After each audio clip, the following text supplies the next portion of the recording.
former House Oversight Committee chairman and Fox News contributor. Jason, it's always great to see you. And I thought the New York Post summed this up in its opinion section today quite well. The headline was "Lame Duck Robbery. Democrats rush to spend with just 15 legislative looting days left." And given the laundry list of things that Aisha highlighted there, it certainly feels like that.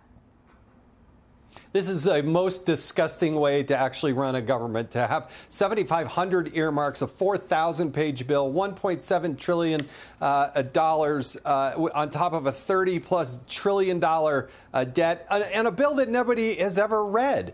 And if there are any Republicans on the House or Senate that vote for this atrocity, shame on them. Why are you a Republican? If you're going to vote for this, why are you a conservative? Why are you Republican? Let's vote these people out of office. We don't need these people. You can delay this until the Republicans' hand is strengthened by having the Republican majority in the House. And so shame on anybody who votes for this monstrosity, because they've never seen it. They've actually never read it. How can you vote on it if you haven't read on it? They can actually do a continuing resolution for a few more weeks and actually digest this bill rather than just voting and passing it through because, oh, it's Christmas. And we need to get home. They hadn't read the so-called Inflation Reduction Act either, yet that still passed. And so it seems to me like this is Chuck and Nancy teaming up one last time to stick it to the American people before the House goes back to the GOP.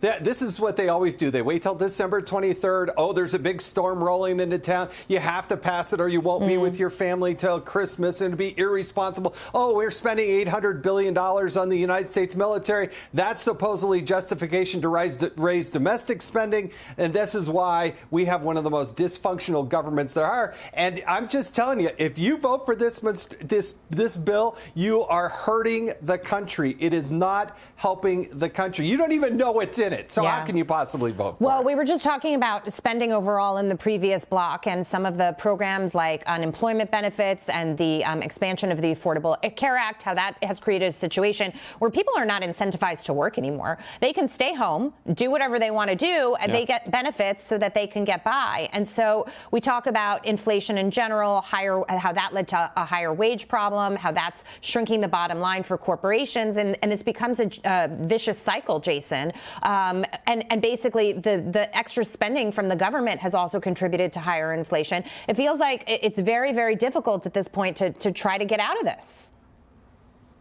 Well, why would you increase spending when we're having an inflation problem? Right. I mean, the Fed is trying to tighten the money supply. Congress is over there increasing the money supply by raising spending. I've seen articles out there saying that, oh, well, Republicans had a victory by cutting $275 million out of the IRS budget. But what they failed to recognize is that there was $80 billion over 10 years put in the Inflation Reduction Act. So the net increase in spending for the IRS goes up. So don't be telling us and trying to sell us that, oh, Republicans had a victory by cutting the IRS budget. They got a net increase in the amount of money. The Committee for a Responsible Federal Budget is an independent organization, the smartest game in town. I worked closely with them. Listen to what they have to say in their analysis, because they are the best, smartest people in town. And they're telling you, don't vote for it. I'm just telling you this. I've seen this game before. It is the playbook of Nancy Pelosi. Don't give her this victory as she goes out the door. It's just not worth it. Let me just ask you really quickly, if they don't vote for it, then what's the alternative?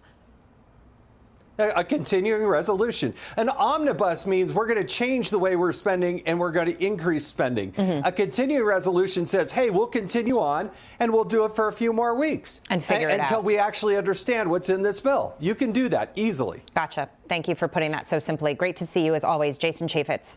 We will have you back on again soon, sir. Very animated tonight.